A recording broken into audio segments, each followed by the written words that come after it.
Hello students, easy स्टडीमध्ये आपलं स्वागत आहे. स्टुडंट्स, आज आपण बघणार आहोत अर्थ्स ग्रॅव्हिटेशनल ॲक्सलरेशन.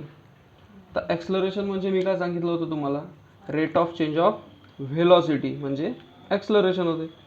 आता अर्थ काय करते माहिती आहे का, न्यूटन्सच्या सेकंड लॉच्या हिशोबाने जर आपण बघितलं तर a force acting on a body result in its acceleration. Force काय करते, एखाद्या बॉडीवर ॲक्ट होते आणि त्याच्यामुळे ॲक्सलरेशन हे कॉज होते, म्हणजे ॲक्सलरेशन हॅपन होते. व्हेलॉसिटी म्हणजे त्याचा फरक पडते.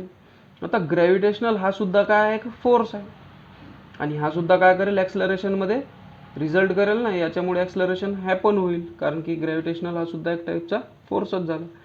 आता ग्रॅव्हिटेशनलमुळे ॲक्सलरेशन वाढत आहे, म्हणून याला काय म्हणतात, ॲक्सलरेशन ड्यू टू ग्रॅव्हिटी, आणि याला आपण काय डिनोट करतो, स्मॉल जी. आणि हा व्हेक्टर क्वांटिटी आहे. व्हेक्टर क्वांटिटी म्हणजे अशी क्वांटिटी ज्यामध्ये डायरेक्शन हे लागते, त्याला व्हेक्टर क्वांटिटी म्हणते. आता ग्रॅव्हिटेशनल फोर्स कुठे ॲक्ट होते, कधीही डाऊनवर्ड डायरेक्शन, कारण की अर्थ आपल्या सेंटरकडे ओढते, तर हे डाऊनवर्ड डायरेक्शनला ॲक्ट होईल, म्हणजेच एक डायरेक्शन भेटलेली आहे, म्हणून ॲक्सलरेशन ड्यू टू ग्रॅव्हिटी हे सुद्धा काय आहे, एक व्हेक्टर क्वांटिटी आहे. आता आपण बघू व्हॅल्यू ऑफ जी. आता हे ॲक्सलरेशन ड्यू टू ग्रॅव्हिटी जो स्मॉल जी आहे त्याची व्हॅल्यू काय असू शकते, तर न्यूटनचे युनिव्हर्सल लॉ आपण यूज करून पाहू. Force is equals to G M M upon R square. का हा जो फोर्स आहे हा काय होते, अर्थचं ग्रॅव्हिटेशनल कॉन्स्टंट, अर्थचं मास, ऑब्जेक्टचं मास आणि रेडियसचा स्क्वेअर म्हणजे डिस्टन्सचा स्क्वेअर. आणि फोर्स म्हणजे मास इंटू ॲक्सलरेशन माहीत आहे आपल्याला, force is equals to M A. आणि इथं ए म्हणजे काय, जी, कारण की अर्थचं ग्रॅव्हिटेशनल ॲक्सलरेशन काढायचं आपल्याला, म्हणजे माहीत आहे इथे, तर force is equals to M G. आता हे 3 आणि 4 हे जे इक्वेशन्स भेटले, फोर्सच्या जागी एम जी टाकून पाहू. M G is equals to G M M upon R square. ठीक आहे, स्मॉल एम कॅन्सल, म्हणजे G is equals to G M upon R square. Okay. नंतर जर ऑब्जेक्ट सरफेसवर असेल अर्थच्या, तर हा जो आर आहे तो म्हणजे काय होईल, अर्थची रेडियस. अर्थ समजा राऊंड, हा ही अर्थची रेडियस. इथे एखादा ऑब्जेक्ट असेल तर ते रेडियसच झाली ना अर्थची, म्हणजे या स्मॉल आरला आपण कॅपिटल आर सुद्धा घेऊ शकतो, G M upon R square. मग या जीची व्हॅल्यू आपल्याला माहीत आहे, मास ऑफ अर्थ माहीत आहे आणि अर्थची रेडियस माहीत आहे. हे सर्व सॉल्व केल्यानंतर 9.77 मीटर पर सेकंड स्क्वेअर एवढं ॲव्हरेज ॲक्सलरेशन आपल्याला भेटते. ठीक आहे, आणि हा आहे अर्थचं ॲक्सलरेशन ड्यू टू ग्रॅव्हिटी. आणि हा सर्व ऑब्जेक्टवर सारखाच अप्लिकेबल आहे, कारण की इथे मास ऑफ ऑब्जेक्ट हा कॅन्सल झाला होता, म्हणजे मास ऑफ ऑब्जेक्टवर डिपेंड आहे का ॲक्सलरेशन ड्यू टू ग्रॅव्हिटी, नाही. हा सर्वांना सारखाच आहे. म्हणजे तुम्ही कोणताही फोर्स ॲक्ट होत नसेल एखाद्या ऑब्जेक्टवर, फक्त ग्रॅव्हिटेशनल फोर्सच ॲक्ट होत असेल, तर तुम्ही एक लहानसा पंखही सोडला हवेत वरून आणि मोठा दगडही सोडला, तरीही ते सारख्याच वेळेनंतर जमिनीवर पडणार. पण आपल्या अर्थवर वेगवेगळे फोर्सेस आहेत, त्याच्यामुळे ते आपल्याला वाटत नाही. नाहीतर तुम्ही बिल्डिंगवरून, मोठ्या बिल्डिंगवरून छोटासा पंखही सोडला, म्हणजे सुई बी सोडली किंवा पंखही सोडला आणि मोठाच्या मोठा असा दगड सोडला, तरी ते काय पडतात, सारखेच पडतात या फॉर्म्युल्याच्या हिशोबाने, कारण की ॲक्सलरेशन ड्यू टू ग्रॅव्हिटी दोघांवरही सारखाच पडतो. पण आपल्या अर्थवर वेगवेगळे फोर्सेस आहे, फ्रिक्शन फोर्स आहे, एअरचा फरक पडते, ग्रॅव्हिटेशनल फोर्स तर आहेच आहे. हे सर्व पूर्ण एकंदरीत पाहितले तर मग मोठा दगड पहिले पडते आणि फिदर हळूहळू हवेमध्ये तरंगत तरंगत पडते. पण दुसरा कोणताच फोर्स नसला तर फक्त दोन्हीही सोबतच पडणार, फक्त फिदर पहिले नाही दगड पहिले असं होणार नाही. ओके, तर तो आपला टॉपिक नाही. आपण पाहत होतो जीची व्हॅल्यू 9.77 मीटर पर सेकंड स्क्वेअर. ओके, आता ही जे व्हॅल्यू ऑफ जी आहे हे सर्व ऑब्जेक्टवर सारखी पडत आहे, पण यामध्ये थोडासा फरक पडते. कसा पडते, तर व्हेरिएशन इन व्हॅल्यू ऑफ जी. तर याच्यामध्ये चेंज व्हॅल्यू ऑफ जी मध्ये कुठे कुठे चेंज होऊ शकते. पहिला, change along the surface of the earth. अर्थच्या सरफेसच्या हिशोबानेही हे व्हॅल्यू चेंज होते. आता आपण म्हणतो का अर्थ स्फेरिकल आहे, पण अर्थ ही इलिप्टिकल आहे, जिओइड शेप, संत्र्यासारखा आकार. आणि ही झाली अर्थची रेडियस. आता इथे रेडियस कमी राहणार, इथे रेडियस थोडी जास्त राहणार. कुठे कुठे माउंटेन आहे, पर्वत आहे, कुठे कुठे समुद्र आहे, ओशन आहे. तर ऑब्जेक्ट इथे असला तर हाईट जास्त होऊन जाईल. ऑब्जेक्ट इथे असला समुद्राच्या तळाशी तर हाईट कमी होऊन जाईल. ऑब्जेक्ट जमिनीवर असला इक्वेटर जवळ तर हे इक्वेटर जवळ तर जास्त रेडियस होऊन जाईल. ऑब्जेक्ट हा पोल जवळ असला तर कमी रेडियस होऊन जाईल. म्हणजे रेडियसमध्ये फरक पडेल आणि रेडियसमध्ये फरक पडला तर मग काय होते, या व्हॅल्यूमध्ये फरक पडते या फॉर्म्युल्यामुळे. तर अशा प्रकारे सरफेस चेंज झाला तर जीची व्हॅल्यूसुद्धा चेंज होते. जसं का आपण बघू का जी ही हायेस्ट आहे पोल्सवर. पोल्स म्हणजे दोन्ही टोकं लहानवाले, हे नॉर्थ पोल आणि साऊथ पोल. या पोलवर कमी आहे, सर्वात जास्त आहे 9.832 मीटर पर सेकंड स्क्वेअर आणि इक्वेटरवर सर्वात कमी आहे. इक्वेटरवर सर्वात कमी 9.78 मीटर पर सेकंड स्क्वेअर. म्हणजे सरफेस बदलला तर अर्थची ग्रॅव्हिटेशनल व्हॅल्यूसुद्धा बदलते. दुसरा आहे चेंज विथ हाईट.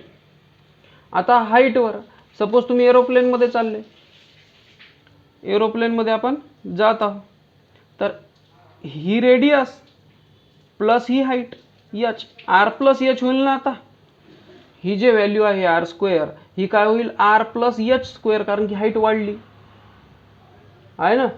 आता हाईट वाढली तर मग काय होईल, याची व्हॅल्यू कमी येणार कारण की हे डिव्हिजनमध्ये आहे. मग या जीची व्हॅल्यू कमी होणार हाईट वाढली तर. जर सॅटेलाइट बघितला तर सॅटेलाइट तर त्याच्यापेक्षाही खूप हाईटवर आहे, मग पुन्हा अजून चेंज होणार.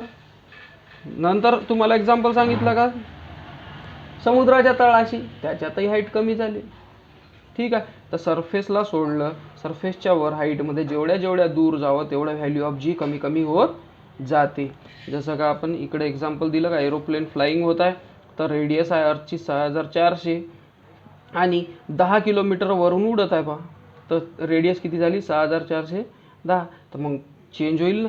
पण हा एवढा चेंज होईल ना, हा निग्लिजिबल होईल. पण समजा सॅटेलाइट बघितला तर तो शेकडो किलोमीटर दूर असते, तर त्याचा थोडासा फरक पडेल. जर चंद्र पाहिला तर मग ते तर खूप दूर आहे, मग त्याचा थोडा फरक पडेल. अशा प्रकारे व्हॅल्यू ऑफ जी हाईटच्या हिशोबाने कमी कमी होत जाते. नंतर आहे टेबल दिलेला आहे आपल्याला हाईटच्या हिशोबाने का अर्थचं काय आहे 9.8 मीटर पर सेकंड स्क्वेअर ग्रॅव्हिटेशनल, कारण की अर्थच्या सरफेसवर 0. माउंट एव्हरेस्ट 8.8 किलोमीटर हाईट आहे त्याची, तर त्याच्यावरही 9.8च आहे, तेवढा फरक नाही पडणार आहे. मॅनमेड बलून हा 36.6 किलोमीटर पर्यंत जाते. आता थोडंसं चेंज झालं, अर्थचं ग्रॅव्हिटेशनल ॲक्सेलरेशन 9.77 झालं, आता इथं कमी झालं थोडं कारण की हाईट वाढली. वेदर सॅटेलाइट हा 400 किलोमीटरपर्यंत वर राहते, तर हा 8.7, आता याच्यापेक्षाही कमी झाले ग्रॅव्हिटेशनल ॲक्सेलरेशन. आणि कम्युनिकेशन सॅटेलाइट जे आपण मोबाईल यूज करतो ते आहे 35,700 किलोमीटर एवढ्यावर राहते, तर त्याच्यावर जी हा निग्लिजिबल असते 0.225 मीटर पर सेकंड स्क्वेअर. म्हणजे जशी जशी हाईट वाढत जाईल तशी तशी ॲक्सेलरेशन ग्रॅव्हिटेशनल ॲक्सेलरेशन कमी होत राहणार. ओके. तिसरा कशामध्ये चेंज होईल, चेंज विथ डेप्थ. आता आत गेले तर समुद्राच्या तळाशी आपण गेलो किंवा जमिनीमध्ये गड्डा गेला, खड्डा झाला पूर्ण, तरीही काय होईल, रेडियस ही कमी होऊन जाईल ना अर्थची. हा, हे अर्थ आहे, ही त्याची रेडियस. इथे समजा एखादा ओशन असला आणि इथे एखादा ऑब्जेक्ट असला तर मग रेडियस कमी झाली ना. म्हणजे काय होईल, आता इथं value R minus H. Okay. तर आतमध्ये गेले तर मग व्हॅल्यू ऑफ जी काय असते, इन्क्रीजिंग होते, इन्क्रीज होत जाईल ना. कारण की इथे जसं जसं अर्थच्या हाईटवर गेलो तशी तशी व्हॅल्यू काय होती, ती जीची कमी होत होती. आता जसे जसे आत गेलो तर जीची व्हॅल्यू काय झाली पाहिजे, वाढली पाहिजे, आहे ना.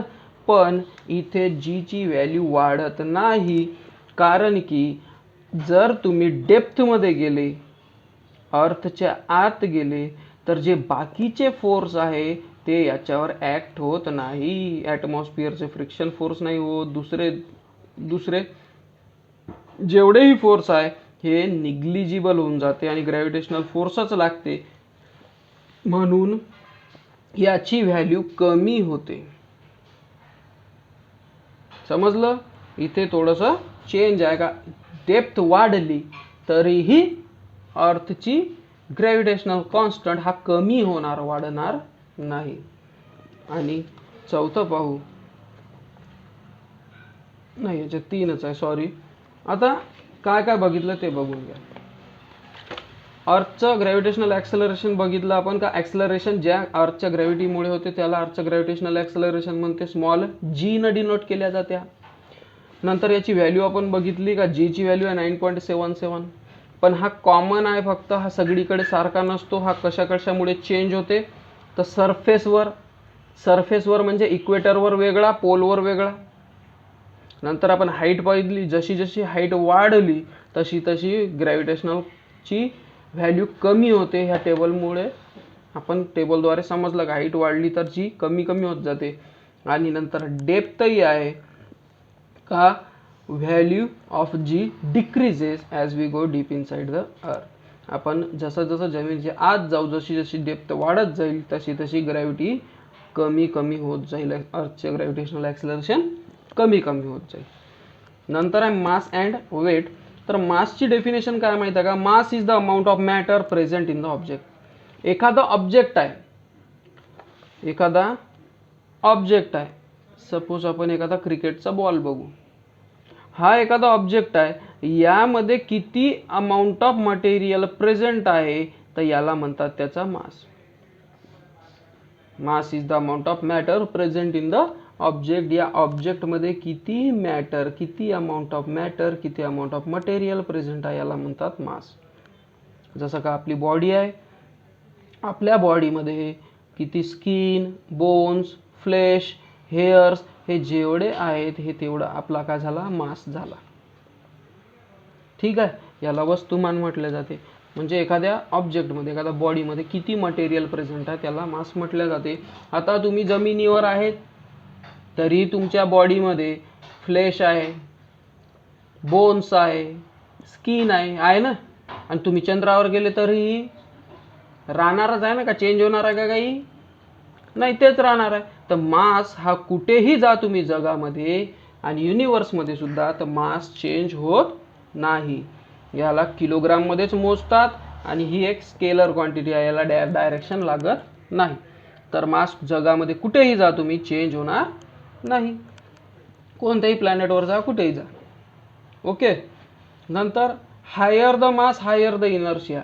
जेवढं जास्त मास असेल एखाद्या ऑब्जेक्टचा, जेवढा जास्त मॅटर त्याच्यामध्ये प्रेझेंट एखाद्या ऑब्जेक्टमध्ये, तेवढं जास्त मास. सपोज 2 बॉल घेतले मी, एक बॉल पूर्ण प्लास्टिकने भरून आणि तेवढ्याच साईजचा दुसरा बॉल लोखंडाने भरून. हे आयरन बॉल आणि हा प्लास्टिक बॉल.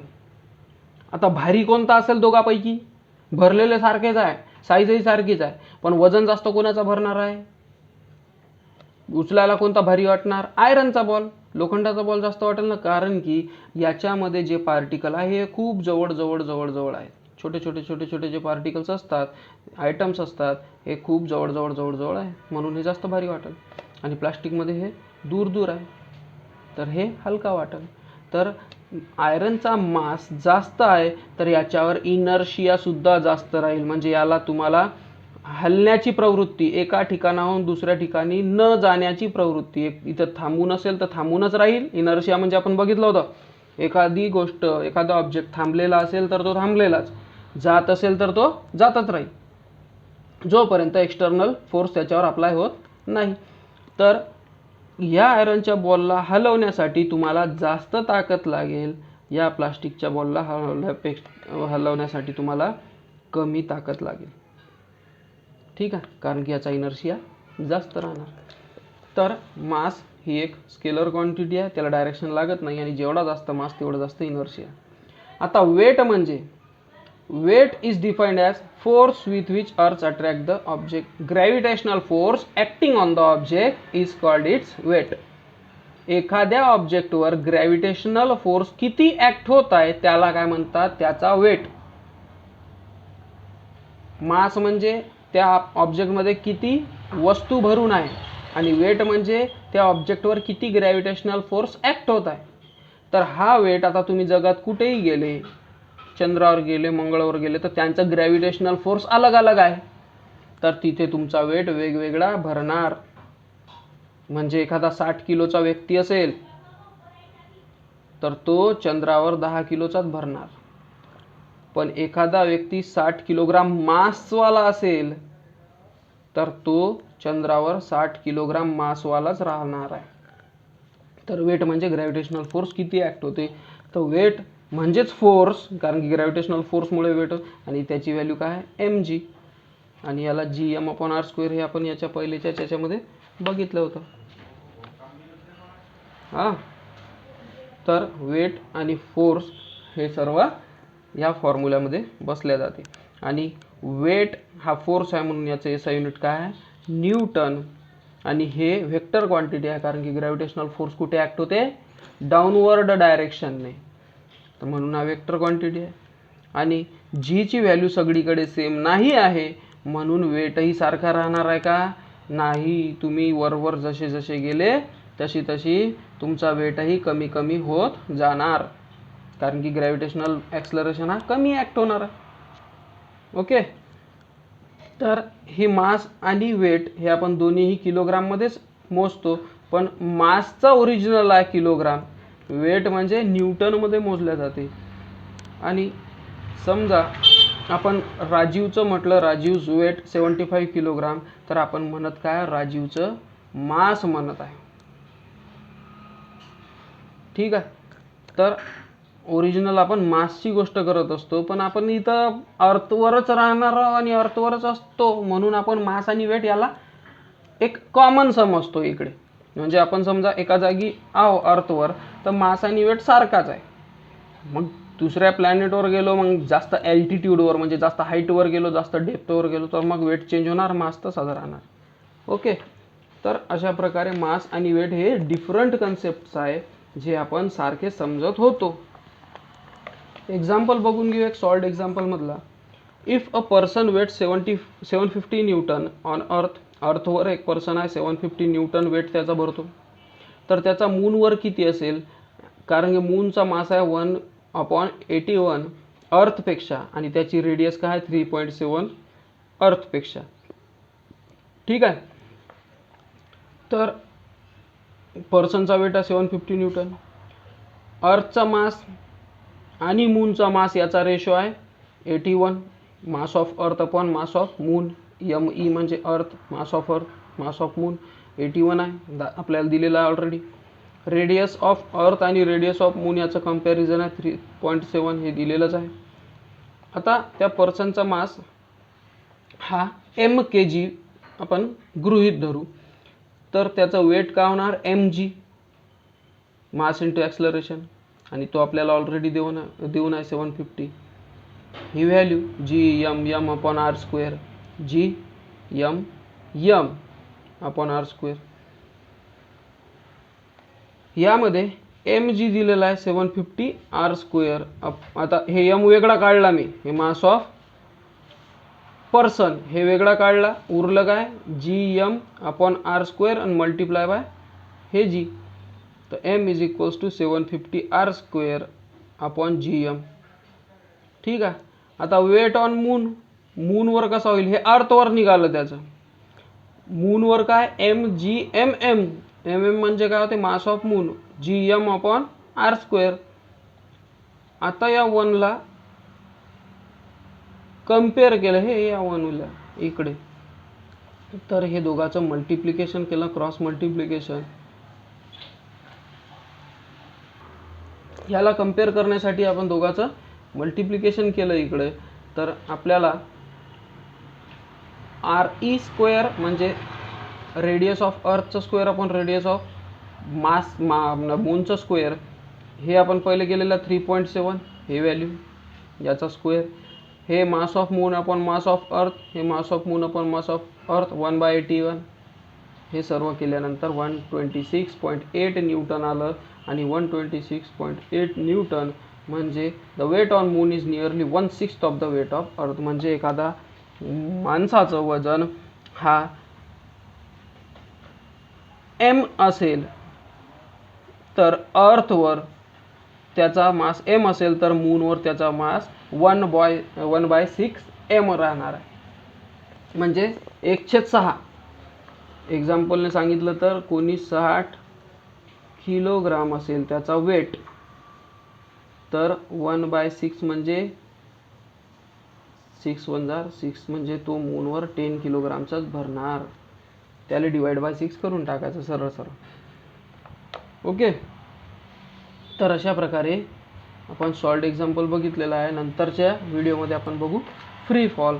तर हा व्हिडिओ आवडला असेल तर नक्की लाईक करा, आपल्या मित्रांमध्ये शेअर करा आणि चॅनलला सबस्क्राईब करा, कारण की जेणेकरून मला मी जसे जसे पुढचे व्हिडिओ टाकत राहणार तसे तुम्हाला नोटिफिकेशन मिळेल आणि त्याच्यामुळे तुम्हाला माहीत होईल का मी एखादा व्हिडिओ अपलोड केलेला आहे. आणि काही क्वेश्चन असेल, काही सजेशन असेल तर तुम्ही कमेंटमध्ये मला लिहून सांगू शकता. Okay, bye.